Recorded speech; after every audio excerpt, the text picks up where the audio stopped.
Is there like any in a typical order of things that are like extremely dopamine inducing and things that aren't? What's at like the top and bottom of the list, but in your view? I really think that it depends on the person, and we've got to look at drug of choice, right?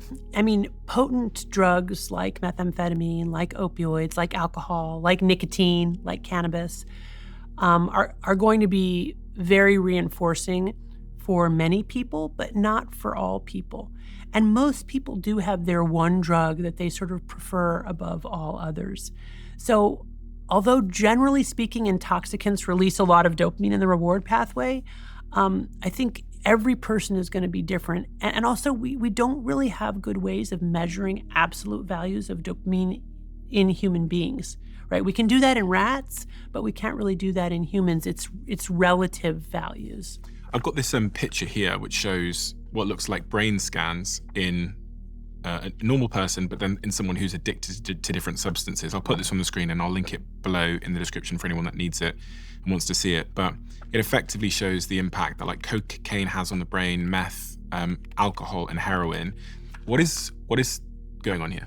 So the red in this image represents dopamine transmission. Okay. So how much dopamine is being released from the presynaptic neuron, crossing that synapse, binding to receptors on the postsynaptic neuron, how much dopamine is kind of swirling around in the reward pathway part of the brain. And what this image shows is that on the left-hand side, in healthy control subjects who do not have addiction, there's plenty of red, right? So there's plenty of dopamine transmission in the reward pathway, specifically here in the nucleus accumbens.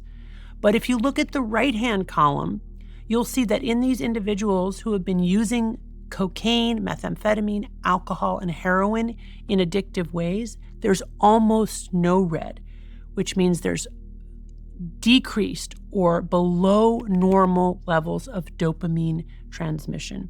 They are in a chronic dopamine deficit state.